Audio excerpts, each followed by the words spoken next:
E voltamos aqui no segundo bloco do República para falar da reprodução assistida. Saiu uma matéria, inclusive o Laurente tem a matéria aí na Folha de São Paulo, né, Laurente? Verdade. Falando aí da nova regra que limita a gravidez assistida acima dos 50 anos. Estamos aqui com o doutor Ângelo, vamos falar sobre o porquê que está regularizando agora essa regra, hein, doutor? É uma oportunidade muito boa que você coloca para mim. Vamos falar assim, normatização já é antiga. Ela teve a primeira resolução do Conselho Regional de Medicina em 2010. Mas eu falei com o Fernando agora, a evolução da reprodução assistida é muito rápida. E a própria exigência da sociedade, os próprios anseios da sociedade vão mudando rapidamente. Então você tem que pôr uma resolução para dar um norte para isso. Ou seja, essa reprodução assistida, ela tem que ser utilizada para o bem das pessoas, o bem do casal, e tem sim que se preocupar com a criança. Porque o adulto, ele tem sua defesa, mas a criança que está vindo, nós temos que nos responsabilizarmos por aquela defesa daquela criança. Mas para a gente entender, o que é a reprodução assistida, gravidez assistida? O que é isso, doutor? Então, vamos imaginar aquela mulher que não consegue ter um filho, tá certo? E ela tem, imaginamos aí, falta de óvulos. Ela não ovula. Ela tem até o útero, mas ela não ovula. Então ela quer ter um filho. Então ela vai pegar um óvulo doado por uma doadora, e já adiantando, que não pode ser de conhecimento nem da doadora e nem de em quem está sendo instalado, tá certo?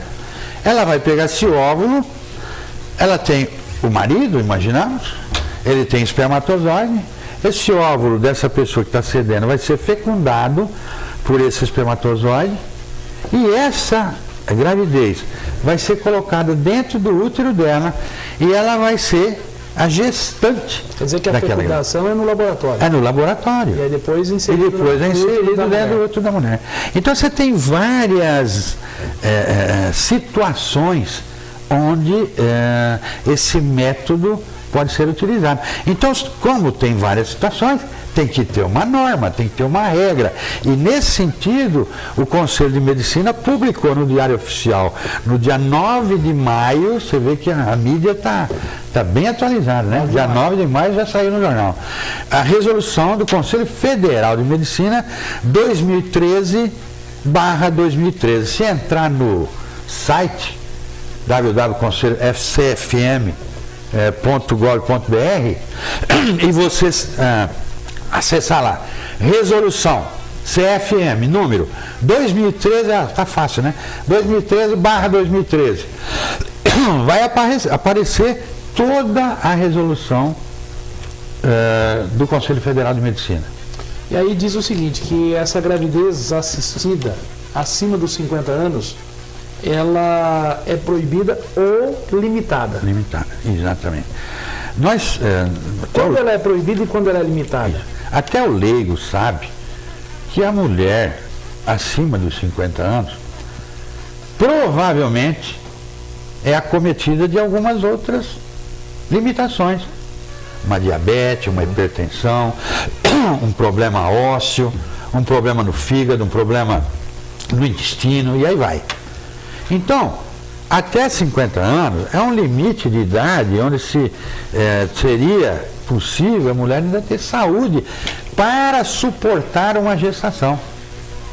E que, pensando no filho, nós temos que nos responsabilizar, porque não é só a vida dela que está em jogo, é a vida da criança que está dentro dela. Então, se ela, mãe, tem algum problema grave que pode afetar a criança, como é que você vai fazer uma reprodução assistida numa mulher? Então tem que ter uma idade, a idade é essa. Pode em algum caso fugir? Na realidade, vai ter que ser feita toda uma solicitação por conselho. Vamos imaginar que é uma mulher de 51 anos. Desculpem, você pode falar assim, 50 para 51, qual a diferença, né? Mas tem que ter uma idade limite. Uma base. É que nem correr. Se a placa está falando que é 80 e 85 ou 90, não parece a mesma coisa? Mas você vai levar multa. Por quê? Porque aquela velocidade, um pouquinho d'água, né? Perdão, telespectador. Aquela velocidade é a lei que colocou.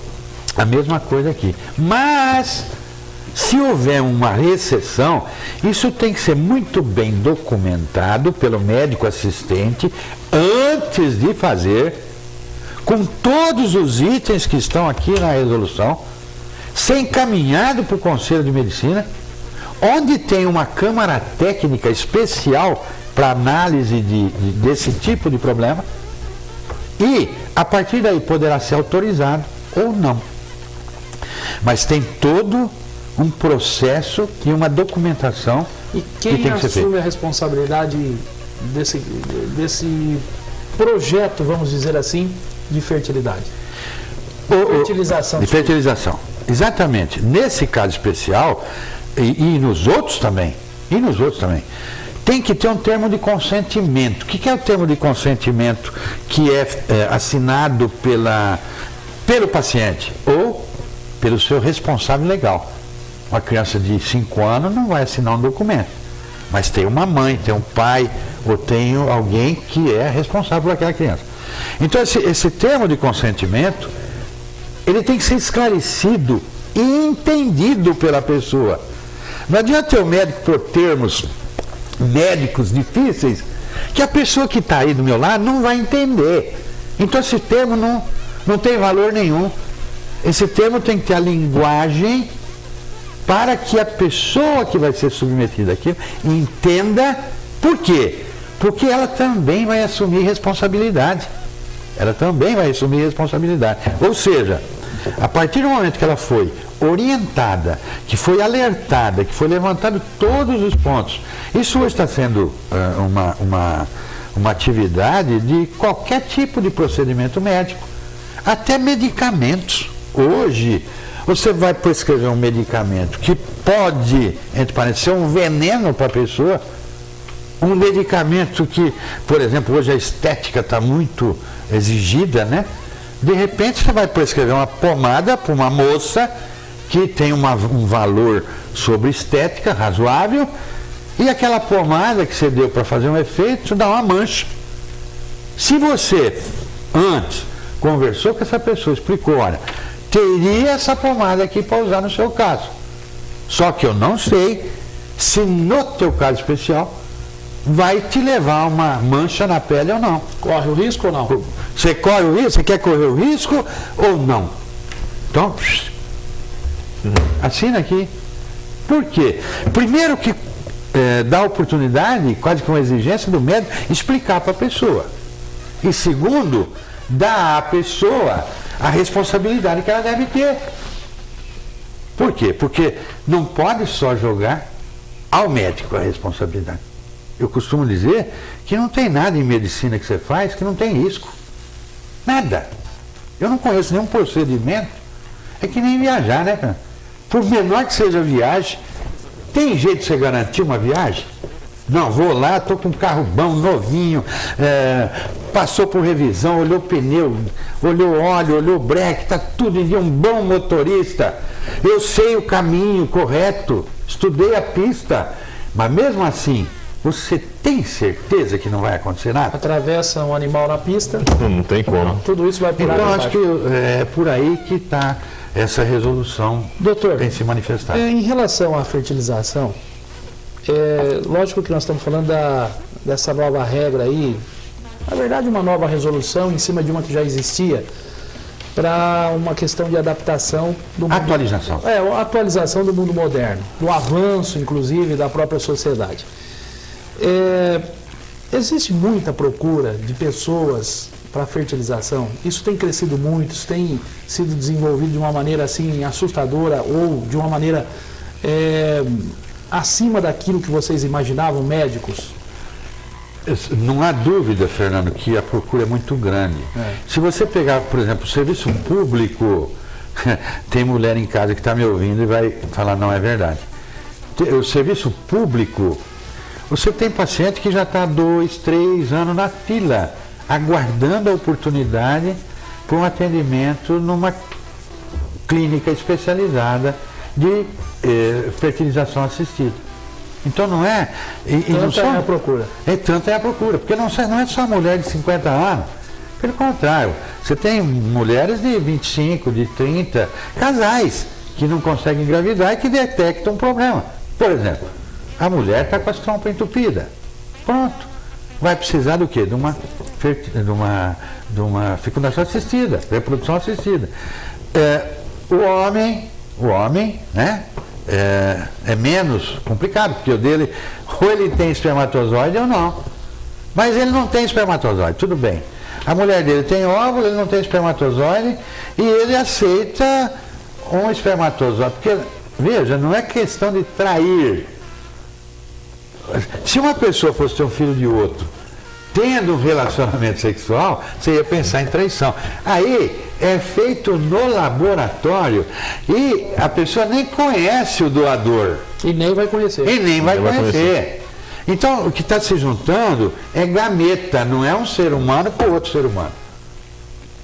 Então, não tem traição, né?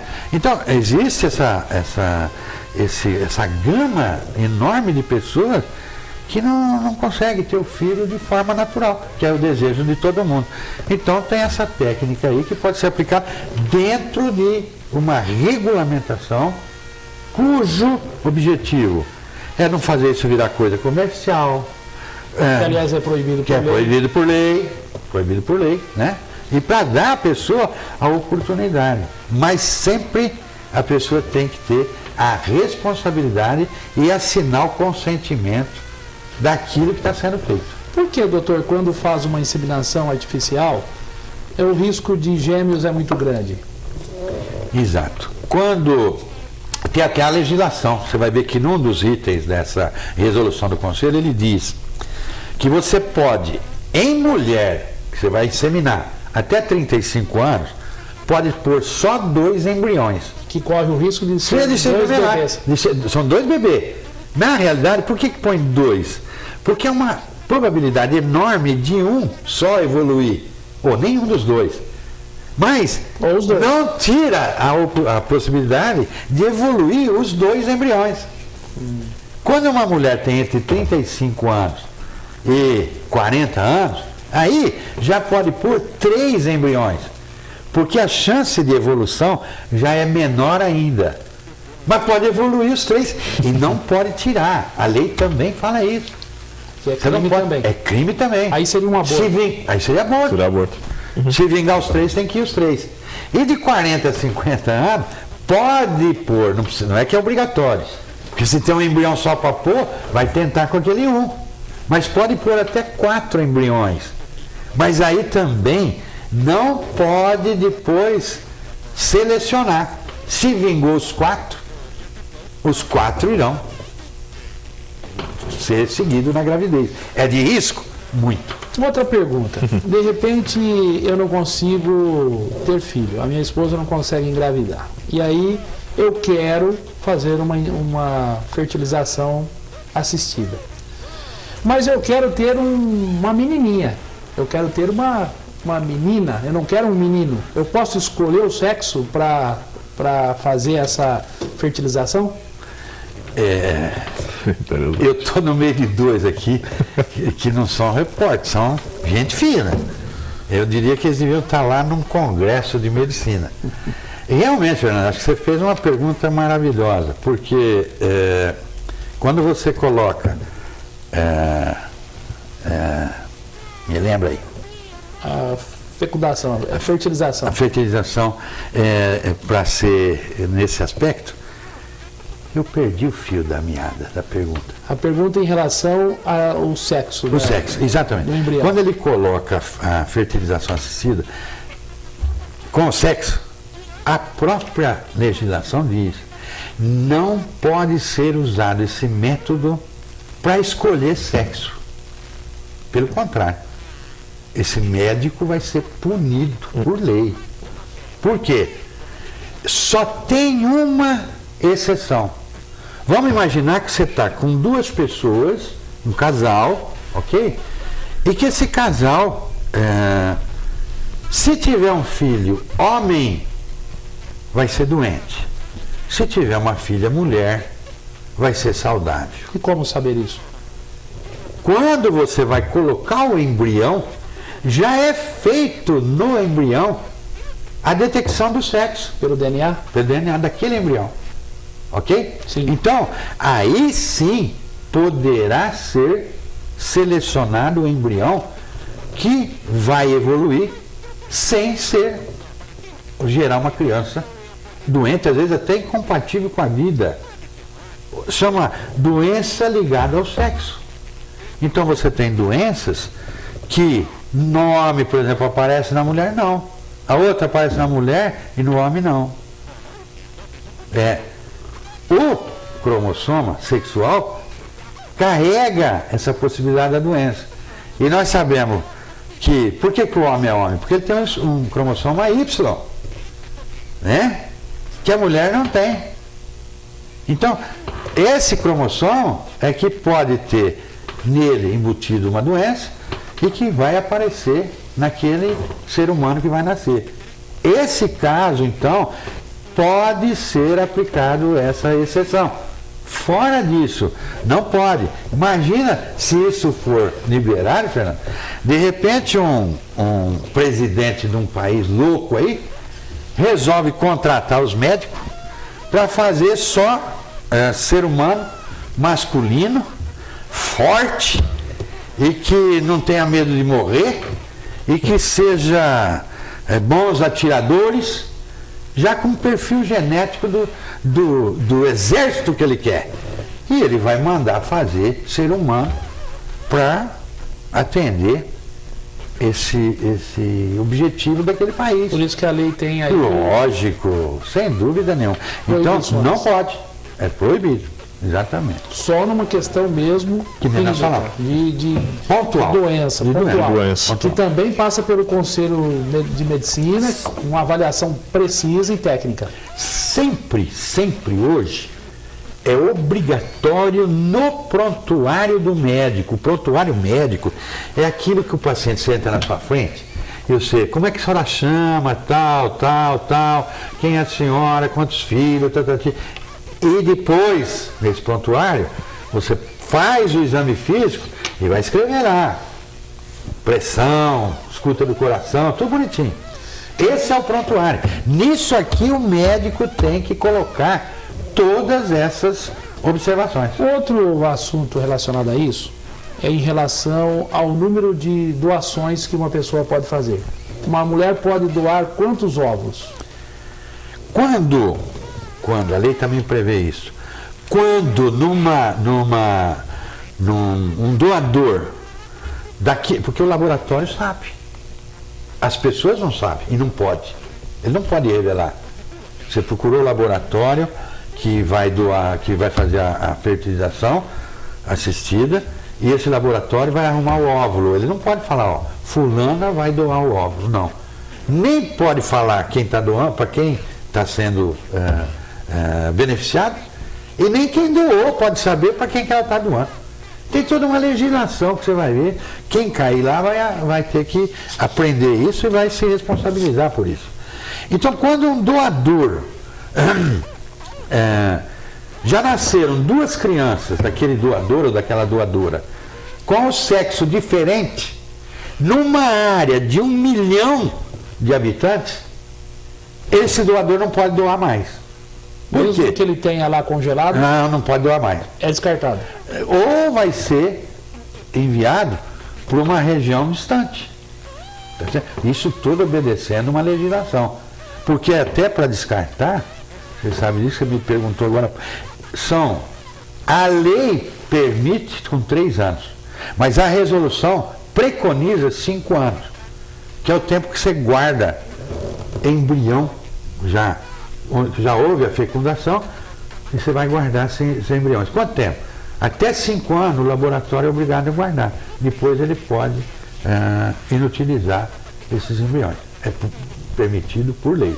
Então veja, numa área de 1 milhão de habitantes, nasceu 2 crianças do mesmo doador ou da mesma doadora, com sexo diferente, tem que parar. Por quê? Porque aí começa a ter uma probabilidade enorme de amanhã se encontrar 2 pessoas de famílias diferentes oposto. E geneticamente são os irmãos.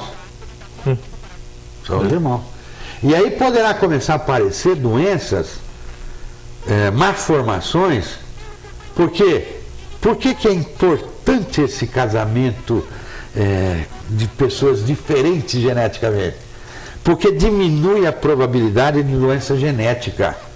Quanto mais próximo vão ficando as pessoas, isso, prova disso é a tribo indígena, né?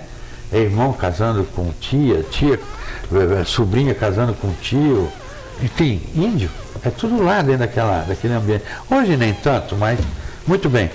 E vai falar assim, doutor, mas por que os índios casam entre parentes e não tem muita criança com má formação, com qualquer defeito, porque o índio tem uma filosofia de vida de que a criança que não é saudável, ao nascer, ela não vai sobreviver. Infelizmente, eles têm essa... Que não é muito mostrado, né? Que não é muito mostrado. Então, você numa tribo indígena, dificilmente você vai entrar lá e ver uma pessoa com uma deficiência maior ou uma malformação maior. Por quê? Porque a cultura indígena é essa. A cultura deles é. E também, se a gente pensar bem, se não fosse assim, já tinha sido uma raça exterminada. Porque vai criando tanta doença que acaba não sobrevivendo.